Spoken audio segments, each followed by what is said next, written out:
Thanks for watching. Don't forget to like, comment, share and subscribe to Mufti Tariq Masood, famous scholar. اور اللہ کا دین اس میں نرمی ہے مگر لچک نہیں ہے. یہ بڑی مسٹیک ہوتی ہے لوگوں سے, لچک کو نرمی سمجھ لیتے ہیں اور نرمی کو لچک. مثلا نرمی بہت ہے, آپ فرض نماز کھڑے ہو کر نہیں پڑھ سکتے, اسلام نے کہا بیٹھ کے پڑھ لو. کیا خیال ہے؟ وضو کا پانی نہیں ہے, تیمم کر لو. وضو نقصان پہنچائے گا, غسل سے مر جائیں گے, سردی ہے, تیمم کر لو. یہ لچک ہے کیونکہ اللہ غفور رحیم ہے. لوگ اس کا مطلب سمجھتے ہیں کہ بھائی اس کا مطلب ہے اللہ تعالیٰ بہت رعایت دے رہا ہے, لہذا بیماری میں اگر چھوڑ دی جائے تو اللہ کیا ہے؟ غفور. نا نا نا, چھوڑنے کی اجازت نہیں ہے بھائی. کیا آپ کہیں کہ چلو اللہ غفور, سفر ہے ایکچولی ابھی تھکاوٹ ہے تو اگلے ٹائم پہ پڑھ لیں گے؟ نا نا نا بھائی, اس کی اجازت نہیں ہے. جتنی آسانی اللہ نے دینی تھی دے دی, اب اس میں لچک نہیں رکھی ہے, فلیکسیبلٹی نہیں ہے اس میں. اب یہ آپ کو کرنا پڑے گا, کچھ بھی ہو جائے, زمین آسمان ادھر سے ادھر ہو جائے, میدان جہاد میں گھوڑے کی پشت پہ ہو, توپیں چل رہی ہیں, جان کا خطرہ ہے, نماز آپ کو, تبھی تو قرآن نے میدان جنگ میں بھی نماز کا طریقہ بیان کیا. اجازت نہیں ہے آپ کو چھوڑنے کی. روزے میں اللہ نے حکم دے دیا, بیماری میں بھی چھوڑ سکتے ہو, سفر میں بھی, یہ اللہ کی طرف سے آسانی. لیکن لچک نہیں ہے کہ اب آپ اپنی طرف سے اس میں کچھ کر لیں کہ یار چینجنگ, اصل میں ایکچولی آج گرمی بہت ہے, کل میرا پیپر بھی ہے, ایگزام بھی ہے, تو اب میں روزہ سردیوں میں رکھ لوں گا. نا نا نا بھائی, دو آسانی اللہ نے پیدا کر دی, تیسری پیدا کرنے کی آپ کو اجازت نہیں ہے.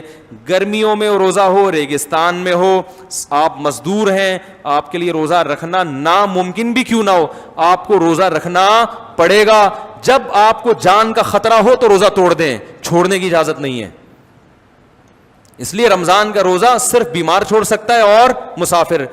تمام فقہا کا اتفاق ہے کہ رمضان کا روزہ گرمی میں کنواں کھودنے والا مزدور نہیں چھوڑ سکتا.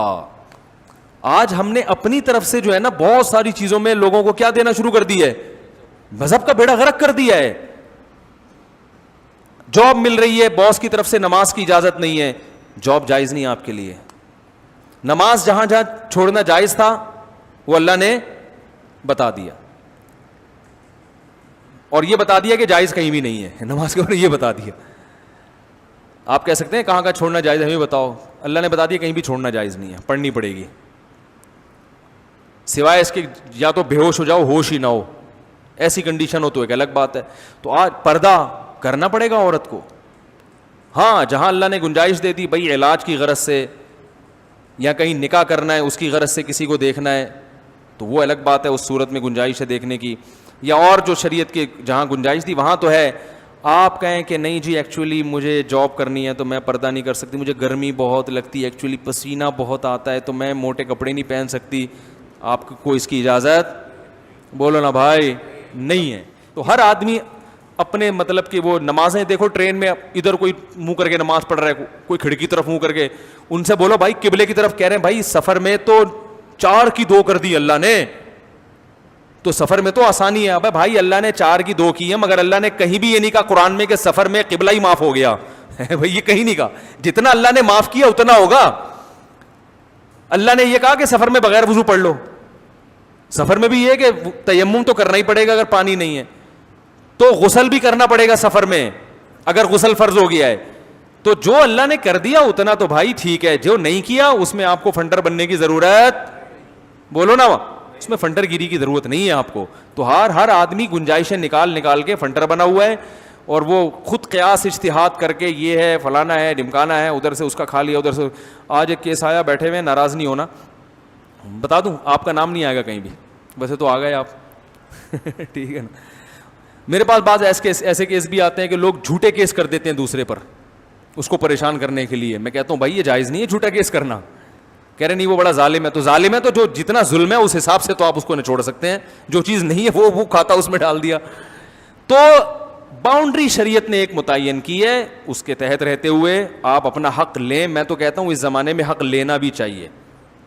ہاں جہاں شریعت نے حق چھوڑنے کی ترغیب دی ہے وہاں چھوڑ سکتے ہیں. وہ کہاں ترغیب دی ہے یہ ایک الگ موضوع ہے.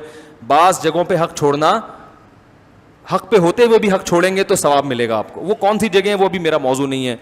لیکن عمومی حالات میں اگر لوگ وراثت کے معاملے میں نرم گوشہ اختیار کرتے ہیں تو اس کا بڑا نقصان ہوتا ہے. لوگ وراثتیں تقسیم ہونا ختم ہو گئی ہیں, یہ بڑا نقصان ہوتا ہے. اللہ تعالیٰ عمل کی توفیق عطا فرمائے. مفتی طارق مسعود صاحب کے بیانات سننے کے لیے youtube.com/مفتی طارق مسعود کو سبسکرائب کریں, اور اگر آپ لائیو ویڈیو کو کبھی بھی مس نہیں کرنا چاہتے ہیں تو سبسکرائب کرنے کے بعد بیل آئیکن پہ کلک کرنا مت بھولیں.